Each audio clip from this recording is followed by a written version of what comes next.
Hello दोस्तों, उम्मीद classes में आपका बहुत बहुत स्वागत है। आज की इस वीडियो में बताने वाले हैं हिंदी का गद्यांश। जैसा कि आप लोग जानते हैं, आपके बोर्ड एग्जाम में ये गद्यांश 20 मार्क का पूछा जाता है। तो इस वीडियो को देखने के बाद आप बिल्कुल किसी भी वीडियो को देखने की ज़रूरत नहीं है, क्योंकि इस वीडियो में इस तरीके से इस गद्यांश को लिया हूँ जिससे आपको बिल्कुल समझ आएगा सारा चीज़ किस तरीके से है, क्या है, किस तरीके से बनाना है। बिल्कुल बिल्कुल आसान तरीके से आप लोग समझ जाइएगा। तो चलिए इस वीडियो को स्टार्ट कर लेते हैं। तो यहाँ पर देखिए, सबसे पहले दिया हुआ है यहाँ पर निम्नलिखित गद्यांशों को पढ़कर, निम्नलिखित गद्यांशों में से किसी एक गद्यांश को पढ़कर उत्तर दे। प्रत्येक प्रश्न के लिए 2 अंक होगा। यहाँ पर देख सकते हैं 5 प्रश्न पूछे जाएगा, एक प्रश्न 2 अंक का होगा। तो कुल मिलाकर एक को जवाब दीजिएगा इन एक गद्यांश को, तो इसमें से 10 मार्क का क्वेश्चन आएगा। तो चलिए ये हो गया। तो अब इसके बाद इसको बनाना किस तरीके से है इस पर बात कर लेते हैं। तो यहाँ पर देखिए, सबसे पहले अब बनाने का 2 तरीका है। आप चाहे तो पहले क्वेश्चन पढ़ कर फिर इसका आंसर इसमें से ढूंढें, और दूसरा तरीका यह है कि आप इसको पहले पूरे को पढ़ लें और उसके बाद क्वेश्चन पढ़ के इसमें से आंसर खोजें। तो इसमें से आप लोग के लिए सबसे बेहतर तरीका होगा कि आप सबसे पहले इसको क्वेश्चन को पढ़ लें, इस पैराग्राफ को पढ़े और उसके बाद आंसर को खोजें इसमें से। तो चलिए उसी तरीके से सबसे पहले मैं इसको पढ़ लेता हूँ, फिर इसमें से आंसर ढूंढूंगा। तो आप लोग भी इसी तरीके से देखिए। और इसका पीडीएफ आप लोग के प्रैक्टिस के लिए इसका पीडीएफ भी मिल जाएगा मेरे टेलीग्राम चैनल पर। तो आप लोग ज्वाइन कीजिएगा, वहाँ नीचे डिस्क्रिप्शन में लिंक मिल जाएगा, तो वहीं से आप लोग इसको प्रैक्टिस कीजिएगा। तो चलिए इसको देख लेते पहले।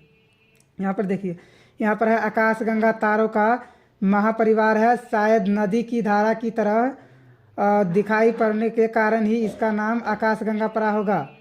आकाशगंगा में कई आकाशगंगा है, लेकिन पृथ्वी से केवल एक ही आकाशगंगा दिखाई पड़ता है, जिनका नाम स्पाइरल गैलेक्सी है। इस तरीके से आपको भी बारीकी से पढ़ना है और बिल्कुल ध्यान से पढ़ना है। हमारी आकाशगंगा पहिए की आकृति वाली है, जिसके केंद्र से तारक मछली की भांति भुजाएं निकलती प्रतीत होती है। आकाशगंगा में लगभग 20 अरब तारे हैं। उनमें तो अनेक तारे सूर्य ग्रह से भी कई गुना बड़े हैं। पृथ्वी से समतल पट्टी जैसी दिखने वाली इस आकाशगंगा को ऊपर या ठीक नीचे देखा जाए तो यह बीच में उभार लिए प्लेट की तरह दिखती है। दिखेगी। इस आकाशगंगा के केंद्र में तारों का भारी जमघट है। तो इस तरीके से इसको आप लोगों को बिल्कुल ध्यान से पढ़ना है, और उसके बाद इसको पढ़ लिए ध्यानपूर्वक। तो इसमें देखिए, आप चाहे तो इसमें पढ़ते समय आपको लगेगा कि ये कोई क्वेश्चन हो सकता है, तो इसको आप हाईलाइट कर सकते हैं। तो चलिए पहले आप इस प्रश्न को पढ़ लेते हैं, फिर इसको आंसर को ढूंढेंगे इसमें। तो यहाँ पर 1 नंबर का प्रश्न है, आकाश गंगा नाम क्यों पड़ा। तो चलिए इसको इसमें से ढूंढते हैं। तो सबसे पहले इसमें शुरू से पढ़ेंगे, पहला क्वेश्चन इसी शुरू में ही मिलेगा कहीं पर, और उसके बाद धीरे धीरे इसी तरीके से नीचे जाइएगा, मिलता जाएगा सारा क्वेश्चन का आंसर। तो सबसे पहले इसका आंसर देख लेते हैं। तो यहाँ देखिए, यहाँ से पढ़ लेते पहले। आकाशगंगा तारों का महापरिवार है, शायद नदी की धारा की तरह दिखाई पड़ने के कारण ही इसका नाम क्या पड़ा, आकाशगंगा पड़ा होगा। तो यहाँ तक है, तो इसका आंसर तो यही मिल गया हमको। तो चलिए यहाँ पर क्या है, शायद नदी की धारा की तरह दिखाई पड़ने के कारण ही इसका नाम क्या पड़ा, आकाशगंगा। तो इसको हम इस तरीके से लिख सकते हैं, शायद नदी की धारा की तरह दिखाई पड़ने के कारण ही इनका नाम आकाशगंगा पड़ा। यहाँ होगा नहीं लिखना है, यहाँ पर परा तक ही लिखना है, क्योंकि इसको अपने शब्दों में उत्तर देना ऐसा नहीं है कि आप यहाँ से लिए यहाँ तक छाप दिए। इसको अपने हिसाब से आप लिख सकते हैं जिस तरीके भी। तो चलिए पहला आंसर को क्या करते हैं, हम हाईलाइट कर देते हैं पहला आंसर कहाँ से कहाँ तक होगा। तो इसका आंसर पहला से पहला यहाँ तक होगा, पहला का आंसर। इसी तरीके से दूसरा का आंसर ढूंढना है। चलिए यहाँ पर देखिए, दूसरा क्या है, पृथ्वी से कितनी आकाशगंगाएं पृथ्वी से कितनी आकाशगंगा दिखलाई पड़ती है, उसका नाम क्या है। इसको भी देखना है इसी तरीके से। तो चलिए इसमें फिर यहाँ तक पढ़ लिया, उसके बाद आगे ही इसका आंसर मिलेगा। तो यहाँ से पढ़ लेते फिर। आकाशगंगा में कई आकाशगंगा है, लेकिन पृथ्वी से केवल एक ही आकाशगंगा दिखाई पड़ती है। तो चलिए इसका भी आंसर मिल गया। तो यहाँ से क्या है, लेकिन पृथ्वी से केवल एक ही आकाशगंगा दिखाई पड़ती है, जिनका नाम क्या है, स्पाइरल गैलेक्सी। तो इसका आंसर इसी तरीके से यहाँ हो जाएगा, क्या हो जाएगा, यहाँ हो जाएगा पृथ्वी से केवल एक ही आकाशगंगा दिखाई पड़ती है जिसका नाम क्या है, स्पाइरल गैलेक्सी है। इसका यहाँ तक आंसर होगा। इसको अपने हिसाब से आप कस्टमाइज कर सकते हैं। आप इसको पढ़ने के बाद जैसे आपको समझ आएगा उसी तरीके से आप लिख सकते हैं। ऐसा नहीं है कि इसी में जो दिया है वैसे ही लिखना है। तो चलिए आप तीसरा क्वेश्चन को देख लेते हैं। यहाँ पर क्या है, आकाशगंगा में कितने तारे हैं। फिर यहाँ से आगे पढ़ेंगे, इसका भी आंसर मिल जाएगा। चलिए यहाँ से पढ़ लेते हैं। हमारी आकाशगंगा पहिए की आकृति वाली है, जिसके केंद्र से तारक मछली की भांति भुजाएं निकलती प्रतीत होती है। आकाशगंगा में लगभग 20 अरब तारे हैं। इसका भी आंसर मिल गया। तो इसका आंसर क्या हो जाएगा, यहाँ से हो जाएगा आकाशगंगा में लगभग 20 अरब तारे हैं। इसका आंसर क्या हो गया, 3 का आंसर हो गया यही। आकाशगंगा में लगभग 3 अरब तारे हैं। और उसके बाद चलिए ये हो गया। इसके बाद 4 नंबर का क्वेश्चन देख लीजिए। यहाँ क्या है, 4 नंबर, आकाशगंगा के केंद्र में किसका जमघट है। इसका भी क्या करेंगे, यहीं से पढ़ेंगे, जहाँ से हो गया उसके आगे से पढ़ते जाएंगे, सारा का आंसर मिलते जाएगा। तो यहाँ से पढ़ लेते हैं। देखिए अगर आप सोचिएगा कि यहाँ से पढ़ेंगे फिर जहीं तहीं से पढ़ते रहिएगा, फिर वहाँ नहीं मिलेगा तो फिर बुखा कर यहीं पर आना पड़ेगा। इसलिए आप यहाँ से पढ़ते जाइए, क्या दिक्कत है। तो चलिए यहाँ से पढ़ लेते हैं। उनमें तो अनेक तारे सूर्य ग्रह से भी कई गुना बड़े हैं। पृथ्वी से समतल पट्टी जैसी दिखने वाली इस आकाशगंगा को ऊपर या ठीक नीचे देखा जाए तो यह बीच में उभार लिए प्लेट की तरह दिखाई देगी। इस आकाशगंगा के केंद्र में तारों का भारी जमाव है। तो इसका आंसर क्या हो जाएगा, यहाँ हो जाएगा क्या, यहाँ से देख लीजिए। इसका आएगा इस आकाशगंगा में के केंद्र में तारों का भारी जमाव है। यहाँ क्या पूछ रहा है, केंद्र में किसका जमाव है, तो तारों का जमाव है। तो इसका क्या लिख सकते हैं, आकाशगंगा के केंद्र में तारों का भारी जमाव है। तो इसका आंसर यहाँ से यहाँ तक आप लिख सकते हैं। तो अब लास्ट का क्वेश्चन क्या बच गया, ये 5 नंबर का। यहाँ हो गया सूर्य क्या है। तो आप देखिए यहाँ तक तो हो ही गया। तो अब वो कहाँ मिलेगा, वो देखिए, वो आप यहीं से खोजना है। यहाँ देखिए, यहाँ पर लिखा है कहीं, हाँ यहाँ देखिए, उनमें तो अनेक तारे सूर्य ग्रह से कई गुना बड़ा है। यहाँ देख लीजिए, सूर्य क्या है, ग्रह, यहाँ बता रहा है। तो इसका क्या हो जाएगा, इसको आप लिख सकते हैं सूर्य एक ग्रह है। इसको ये हो जाएगा 5 नंबर का आंसर। और देखिए आप लोग के सुविधा के लिए यहाँ पर देखिए इसका आंसर भी नीचे बना दिया हूँ। आपको प्रैक्टिस करने में कोई दिक्कत नहीं होगा। बाद में आप यहाँ से इस आंसर को देख कर आप अपना प्रैक्टिस कर सकते हैं बना कर। यहाँ पर दिया है, उसका 5 का आंसर दे दिया है। और उसके बाद चलिए इसका क बना दिए, उसके बाद ख बनाते हैं। चलिए यहाँ पर देख लीजिए, इसका ख आ गया।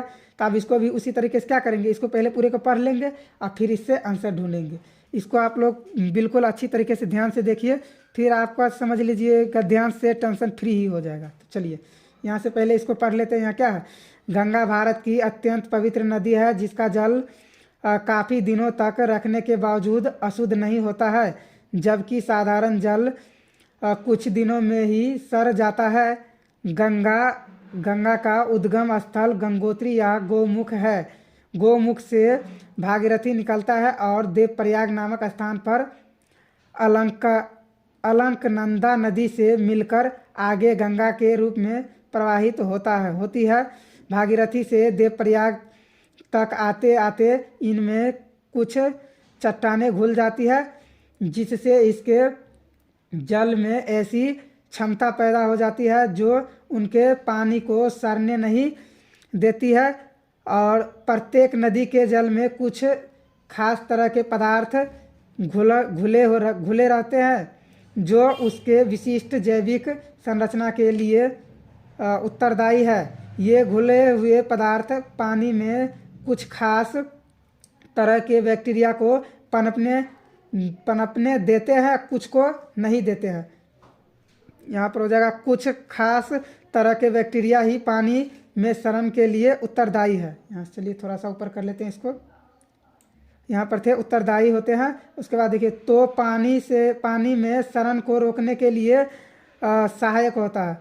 इसका मतलब देखिए, आप लोग यहाँ पढ़ते तो इसका मतलब ही समझते जाइए। यहाँ पर बोल रहा है कि पानी को सड़ाने के लिए भी बैक्टीरिया ही उत्तरदायी है, और बचाने के लिए भी, सड़ने से बचाने के लिए भी। इस तरीके से आपको समझना है और इसी तरीके से आपको आंसर इसका देना है। तो चलिए, तो पानी में सड़न रोकने के लिए सहायक होते हैं। वैज्ञानिक शोध से पता चलता है कि गंगा के पानी में भी ऐसे बैक्टीरिया है जो पानी में सड़न पैदा करने वाले कीटाणुओं को पनपने ही नहीं देते हैं।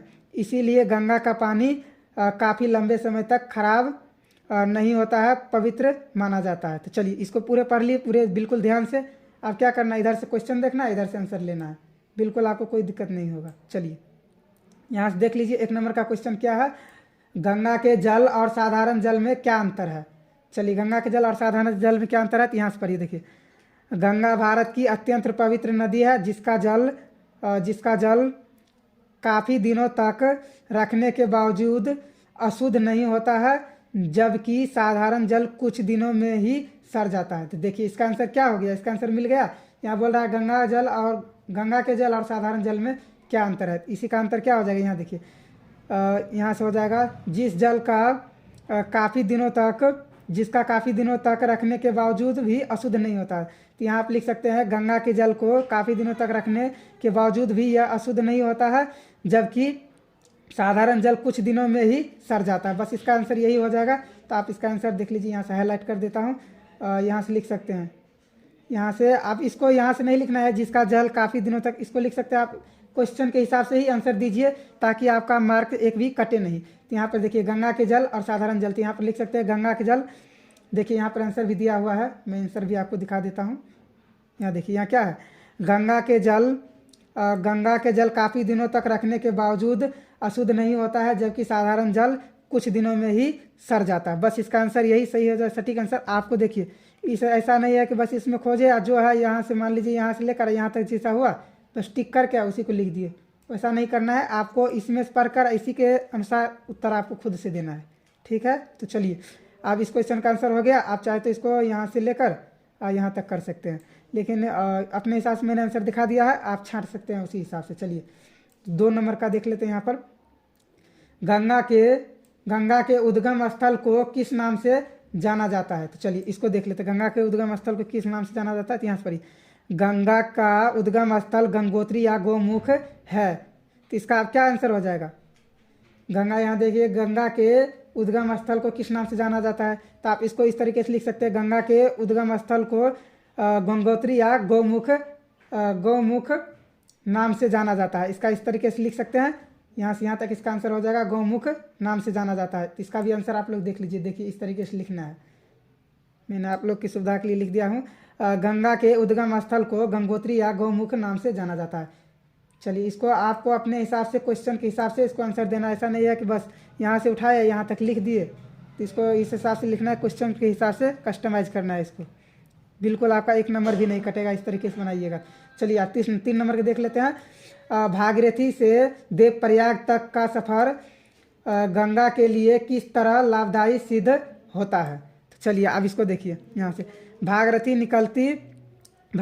निकलती है, यहाँ देखिए गोमुख से भागीरथी निकलती है और देवप्रयाग नामक स्थान पर अलकनंदा नदी से मिलकर आगे गंगा के रूप में प्रवाहित होती है।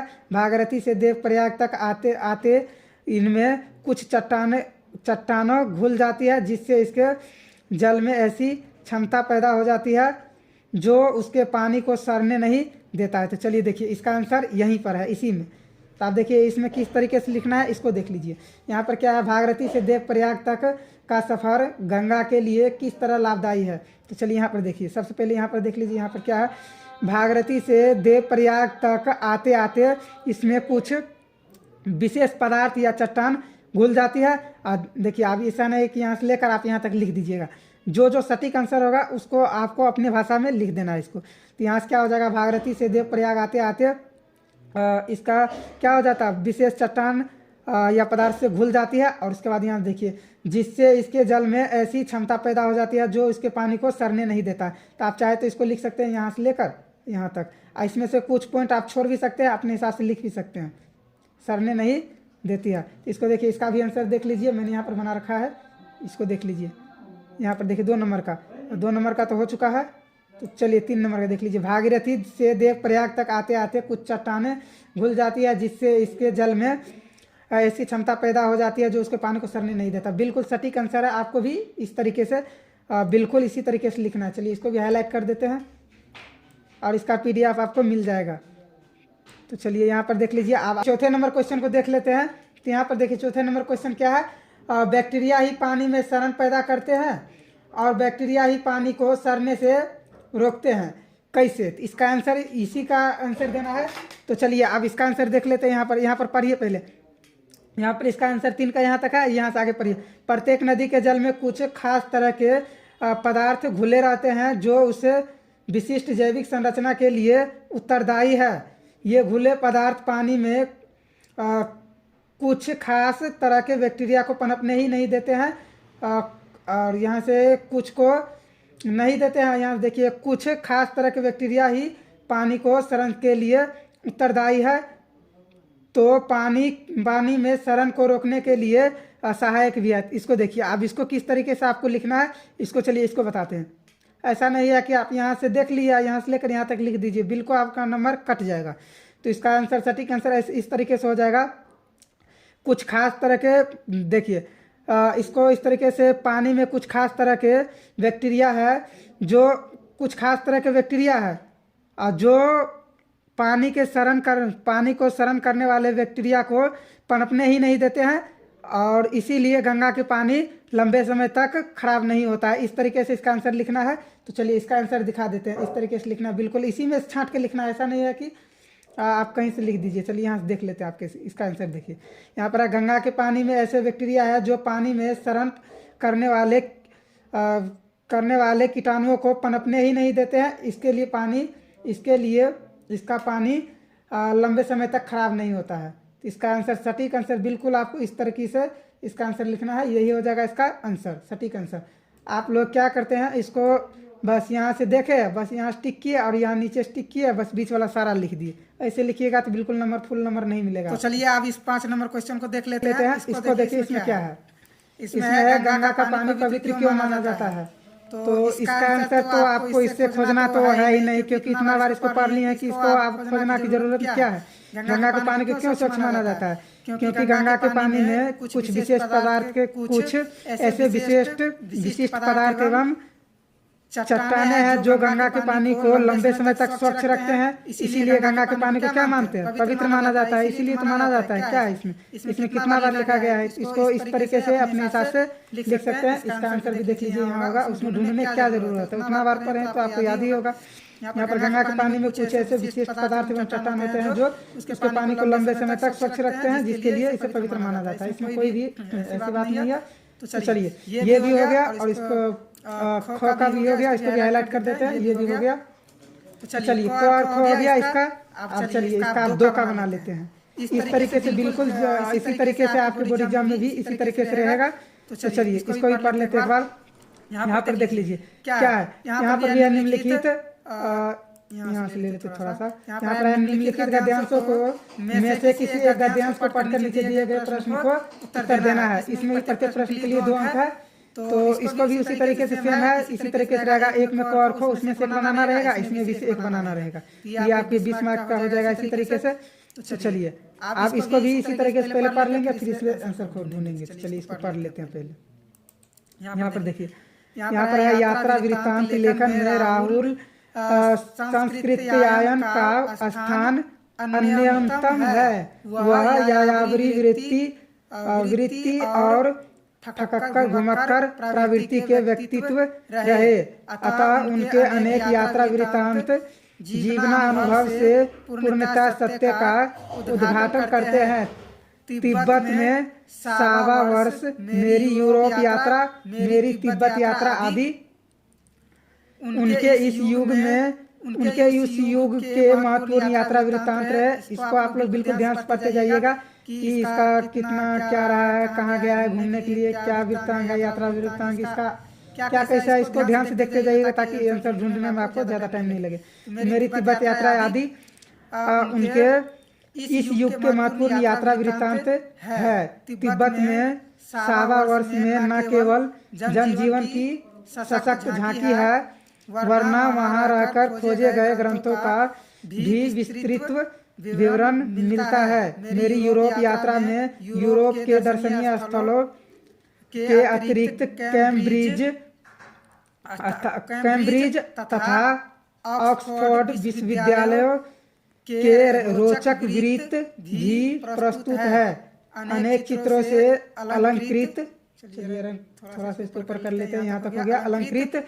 और इसको देख लीजिए, यहाँ देख लीजिए अलंकृत तथा डायरी शैली में लिखी गई मेरी तिब्बत यात्रा में तिब्बत के प्राकृतिक सौंदर्य का मनोहरी निरूपण मिलता है। चलिए इसको ध्यान से आप लोग भी पढ़ लीजिएगा। अब इसका आंसर ढूंढते हैं। चलिए अब इसका देखिए पहला प्रश्न क्या है। पहला प्रश्न है राहुल संस्कृत्यायन का व्यक्तित्व कैसा था। ये भी आप लोग का पूछा गया है, उसी को दिए हैं यहाँ पर। इसको देख लीजिए। यहाँ पर पूछ रहा है राहुल संस्कृत्यायन का व्यक्तित्व कैसा था। तो आपको इसी तरीके से यहाँ से पढ़ते जाना है। यहाँ पर देखिए राहुल संस्कृत्यायन का स्थान अन्यतम है। वह यायावरी वृत्ति और फकक्कर घुमक्कर प्रवृत्ति के व्यक्ति रहे। तो देखिए इसका सटीक आंसर किस तरीके से हो जाएगा। यहाँ आप लिख सकते हैं राहुल संस्कृत्यायन का स्थान, सॉरी यहाँ नहीं, ये आंसर नहीं होगा इसका आंसर यहाँ से हो जाएगा राहुल यायावरी वृत्ति और फकक्कर घुमक्कर प्रवृत्ति के व्यक्ति था। यहाँ इस तरीके से लिख सकते हैं व्यक्ति था, ऐसा नहीं है कि अब यहाँ रहे होंगे। इस तरीके से नहीं लिखना है, सटीक क्वेश्चन के हिसाब से आंसर देना है। यहाँ हो जाएगा, यहाँ पर लिखना है राहुल यायावरी वृत्ति और फकक्कर घुमक्कर प्रवृत्ति के व्यक्ति था। इस तरीके से लिखेंगे, इसका आंसर सटीक हो जाएगा। कहीं से कहीं नहीं हो जाएगा कि यहाँ से लिए, यहाँ से लेकर यहाँ तक लिए, इसको लिख दिए। इसको आपको सटीक आंसर देना है अपने दिमाग से, इसी में से लेना है, लेकिन आपके दिमाग से देना है आंसर। तो चलिए इसका भी आंसर दिखा देते हैं आपको। इस तरीके से होगा। यहाँ देखिए पहला का आंसर हो जाएगा यहाँ थोड़ा, हाँ देख लीजिए। पहला का आंसर राहुल संस्कृत्यायन व्यक्तित्व यायावरी और फकक्कर घुमक्कर प्रवृत्ति का था। बिल्कुल इस तरीके से सटीक आंसर आपको देना है। चलिए तब दूसरे नंबर प्रश्न को देख लीजिए। यहाँ देख लीजिए, यहाँ है उनके महत्वपूर्ण यात्रा वृत्तांत कौन कौन थे। तो चलिए इसको आंसर ढूंढ लेते हैं, यहाँ से पढ़ते जाइए। अतः उनके अनेक यात्रा वृत्तांत जीवनानुभव से पूर्णता सत्य का उद्घाटन करते हैं। तिब्बत में 1.25 वर्ष, मेरी यूरोप यात्रा, मेरी तिब्बत यात्रा आदि। तो देखिए इसका भी आंसर मिल गया। इसका आंसर देखिए कहाँ से हो जाएगा। इसका आंसर यहाँ से हो जाएगा। आप इसको तिब्बत में 1.25 वर्ष, मेरी यूरोप यात्रा और मेरी तिब्बत यात्रा, इसको तिब्बत यात्रा आदि, इसको इस तरीके से लिखना है। ऐसा नहीं कि यहाँ से बस लिए यहाँ तक लिख दी। इसको इस तरीके से लिखना है कि उनके महत्वपूर्ण यात्रा तिब्बत में 1.25 वर्ष, में यूरोप यात्रा, मेरी तिब्बत यात्रा आदि। इस तरीके से लिखेंगे इसका सटीक आंसर इस तरीके से हो जाएगा। चलिए इसको यहाँ से यहाँ तक कर देते हैं। हाँ इसका भी आंसर हो गया। इसको भी दिखा देते हैं आपको किस तरीके से है, और इसका PDF भी आपको मिल जाएगा। तो चलिए इसको देख लीजिए। उनके महत्वपूर्ण यात्रा वृत्तांत तिब्बत में 1.25 वर्ष, मेरी यूरोप यात्रा, मेरी तिब्बत यात्रा आदि थे। आपको इस तरीके से लिखना है, बिल्कुल एक नंबर भी नहीं कटेगा। तो चलिए यहाँ 3 नंबर को देख लीजिए। यहाँ पर क्या है, जन जीवन की झांकी किस यात्रा वृत्तांत में मिलती है। तो चलिए इसका आंसर भी ढूंढते हैं। यहाँ देखिए उनके इस युग में महत्वपूर्ण यात्रा वृत्तांत है। तिब्बत में 1.25 वर्ष में न केवल जनजीवन की सशक्त झांकी है। तो देखिए इसका क्या आंसर मिला। यहाँ क्या है, जनजीवन की झांकी किस यात्रा वृत्तांत से मिलती है। इसको लिख सकते हैं आप, जनजीवन की झांकी यात्रा वृत्तांत कहाँ है। यहाँ देखिए यात्रा वृत्तांत तिब्बत में 1.25 वर्ष में। इसको इस तरीके से लिख सकते हैं, तिब्बत में 1.25 वर्ष में। क्या लिखेंगे, जनजीवन की झांकी तिब्बत में 1.25 वर्ष में वृत्तांत में मिलती है। इस तरीके से लिखना है, जनजीवन की झांकी तिब्बत में 1.25 वर्ष में, तिब्बत में 1.25 वर्ष में यात्रा वृत्तांत में मिलती है। इसका भी आंसर देख लीजिए। आपको इसको अपने शब्दों में उत्तर देना है, ना कि कहीं से कहीं लिख देना। बिल्कुल फुल नंबर मिलेगा आपको। चलिए यहाँ देख लेते हैं। इसका देख लीजिए, जनजीवन की झांकी तिब्बत में 1.25 वर्ष में यात्रा वृत्तांत में मिलती है। बस इस तरीके से आपको लिखना है। तो चलिए अगले प्रश्न देख लीजिए। यहाँ पर है 4 नंबर का, किस यात्रा वृत्तांत में कैम्ब्रिज तथा ऑक्सफोर्ड विश्वविद्यालय के रोचक वृत्त प्रस्तुत है। चलिए प्रस्तुत है इसको, अब इसका आंसर खोजना है। चलिए इसका देख लेते हैं। उनके इस युग में महत्वपूर्ण यात्रा वृत्तांत तिब्बत में 1.25 वर्ष न केवल, ये तो हो गया है। चलिए यहाँ से पढ़ लेते हैं। वरना वहाँ रहकर खोजे गए ग्रंथों की भी विस्तृत विवरण मिलती है। मेरी यूरोप, यहाँ देख लीजिए इसका, मेरी यूरोप यात्रा में यूरोप के दर्शनीय स्थलों के अतिरिक्त कैम्ब्रिज तथा ऑक्सफोर्ड विश्वविद्यालय के रोचक वृत्तांत प्रस्तुत मिले। देखिए इसका आंसर किस तरीके से लिखना है। यहाँ पर क्वेश्चन के हिसाब से आंसर लिखना है, किस यात्रा वृत्तांत में। तो देखिए इसको लिख सकते हैं कहाँ से, मेरी यूरोप यात्रा वृत्तांत दर्शनीय स्थलों के अतिरिक्त कैम्ब्रिज तथा ऑक्सफोर्ड विश्वविद्यालय, इस तरीके से लिख सकते हैं, विश्वविद्यालय के रोचक वृत्तांत प्रस्तुत है। चलिए इसको देख लीजिए, इसका आंसर किस तरीके से, इसका देख लीजिए, मेरे यूरोप यात्रा वृत्तांत में कैम्ब्रिज तथा ऑक्सफोर्ड विश्वविद्यालय के रोचक वृत्तांत प्रस्तुत है। अगर आप इस तरीके से लिखेंगे तो बिल्कुल आपका एक नंबर भी नहीं कटेगा। समझ के लिखना है, कहीं से कहीं नहीं कि यहाँ से ले लिए यहाँ तक लिख दिए, बिल्कुल इस तरीके से अपने दिमाग से लिखना है, एक भी नंबर नहीं कटेगा। 5 नंबर का देख लीजिए यहाँ पर, मेरी तिब्बत यात्रा में किसका निरूपण किया गया। चलिए इसका आंसर ढूंढ लेते हैं, यहाँ तक पढ़ लिए, उसके बाद यहाँ से देख लेते हैं। अनेक चित्रों से अलंकृत तथा डायरी शैली में लिखी गई मेरी तिब्बत यात्रा में तिब्बत के प्राकृतिक सौंदर्य का मनोहरी निरूपण मिलती है। तो देखिए इसका आंसर क्या हो जाएगा, मेरी तिब्बत यात्रा में क्या, तो इसको यहाँ से लिख सकते क्या, यहाँ से इसका आंसर यहाँ से लिख सकते, मेरी तिब्बत यात्रा में तिब्बत के प्राकृतिक सौंदर्य का मनोहरी निरूपण मिलता है। तो इसका आंसर यहाँ से सटीक हो जाएगा, यहाँ से बिल्कुल यहाँ से आप इसको यहाँ तक लिख सकते हैं। चलिए इसका आंसर यही हो जाएगा, तो भी देख लीजिए, यहाँ से हो जाएगा, मेरी तिब्बत यात्रा में प्राकृतिक सौंदर्य का मनोहरी निरूपण किया जाता है। तो इसका भी सटीक आंसर हो गया। चलिए अब इसका लास्ट हो जाएगा ये ख का, इसका इसी तरीके से आपकी बोर्ड एग्जाम में रहना है। तो आपको क्या हो जाएगा, इसमें से 4 जो है इसमें से 2 को बनाना है, आपका 20 मार्क मिल जाएगा। चलिए ऐसा जल्दी कोई नहीं बताता है, सब आसान ले लेता है, किसी तरह से बता देता है, कोई समझ भी नहीं रहता है फिर भी। तो चलिए आपको इसको बता देते हैं, आपका पूरा डाउट इससे क्लियर हो जाएगा। तो चलिए इसको देख लेते हैं।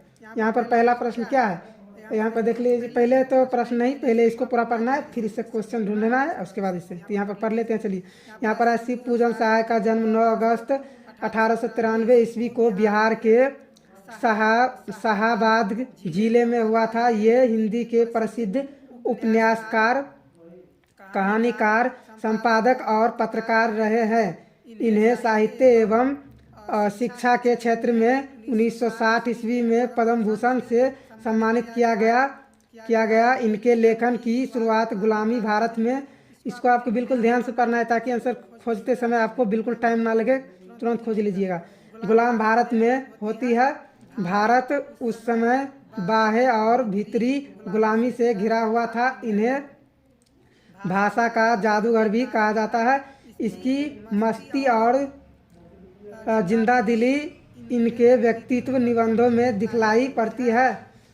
इन्हें 1962 ईस्वी में भागलपुर विश्वविद्यालय द्वारा डीलिट की मानक उपाधि प्रदान की गई। स्वतंत्रता के बाद शिव पूजन सहाय बिहार राष्ट्र भाषा परिषद के संचालक तथा बिहार हिंदी साहित्य सम्मेलन की ओर से प्रकाशित, चलिए थोड़ा सा ऊपर कर लेते हैं, प्रकाशित साहित्य नामक शोधन समीक्षा प्रधान त्रैमासिक पद के संपादक रहे। तो इसको ध्यान से पढ़ लेना है। उसके बाद चलिए इसका भी आंसर ढूंढते हैं। पूरा डाउट आपको इसमें क्लियर हो ही गया होगा आप लगभग, और इसमें जो बचा है वो भी हो जाएगा। यहाँ पर देखिए पहला क्वेश्चन क्या है, शिव पूजन सहाय का जन्म कब हुआ था। बिल्कुल आपको शुरू से पढ़ना है। शिव पूजन सहाय का जन्म 9 अगस्त 1893 ईस्वी में हुआ था। इस तरीके से लिख सकते हैं। कहाँ हुआ था ये नहीं पूछ रहा है, तो इससे आगे नहीं बताना है। तो आपका यहाँ से सही आंसर हो जाएगा, शिव पूजन सहाय का जन्म 9 अगस्त 1893 ईस्वी को हुआ था। बस इसका आंसर यहीं तक हो जाएगा। चलिए आप 2 नंबर को देख लेते हैं। इसका आंसर हो जाएगा, इन्हें किस क्षेत्र में पद्म भूषण से सम्मानित किया गया। चलिए इसका देख लेते। यहाँ पर आप डायरेक्ट देखते जाइए कहाँ पर है, यहाँ पर देखा, यहाँ पर देखिए, इन्हें साहित्य एवं शिक्षा के क्षेत्र में 1960 ईस्वी में पद्म भूषण से सम्मानित किया गया। देखिए यहाँ पर क्वेश्चन देख लीजिए, इन्हें किस क्षेत्र में पद्म भूषण से सम्मानित किया गया। यहाँ ये नहीं पूछ रहा कितने ईस्वी में सम्मानित किया गया है। तो इसका आंसर इस तरीके से लिखेंगे, इन्हें साहित्य एवं शिक्षा के क्षेत्र में पद्म भूषण से सम्मानित किया गया है। ऐसा नहीं है कि ये भी लिख देंगे। तो चलिए ये हो गया। इसका आंसर इस तरीके से लिख दीजिएगा आप। इसका आंसर भी दिखा देते हैं। चलिए पहला का आंसर, शिव पूजन सहाय का जन्म 9 अगस्त 1893 ईस्वी को हुआ था, इस तरीके से। और दूसरा का आंसर, इन्हें साहित्य एवं शिक्षा के क्षेत्र में पद्म भूषण से सम्मानित किया गया है। बिल्कुल इस तरीके से सटीक आंसर लिखना है आपको। चलिए इसको देख लेते हैं आप। 3 नंबर का इनके लेखन की शुरुआत कब हुई थी? तो आपको पता होगा, इसमें पढ़े हैं कि इनके लेखन की शुरुआत गुलाम भारत में होती है। तो यहाँ पर लिख सकते हैं इनके लेखन की शुरुआत गुलाम भारत में होती है। चलिए इसका आंसर ये हो जाएगा। और 4 नंबर को देख लीजिए। 4 नंबर का हो जाएगा, भाषा का जादूगर किसे कहा जाता है? तो इसमें नाम किसका लिया जा रहा है? इसमें पूरे तो शिव पूजन सहाय का, इसको लिख सकते हैं कि शिव पूजन सहाय को यहाँ पर भाषा का जादूगर शिव पूजन सहाय को कहा जाता है। इसका यही आंसर सटीक हो जाएगा। यहाँ भी होगा, इसमें से भी आप ढूंढ सकते हैं। यहाँ देखिए, इन्हें भाषा का जादूगर भी कहा जाता है। तो चलिए अब लास्ट क्वेश्चन इसको पढ़ लेते हैं। स्वतंत्रता के बाद शिव पूजन सहाय किसके संपादक रहे? चलिए इसको भी, तो चलिए इसका आंसर सही हो जाएगा। इधर देखिए, यहाँ पर क्या है, इसको थोड़ा सा ऊपर कर लेते हैं। आप डायरेक्ट यहाँ पर देख लीजिए। यहाँ पर है, यहाँ पर क्वेश्चन देखिए, स्वतंत्रता के बाद शिव पूजन सहाय किसके संपादक थे? तो यहाँ पर देखिए, स्वतंत्रता के बाद शिव पूजन सहाय किसके संपादक थे?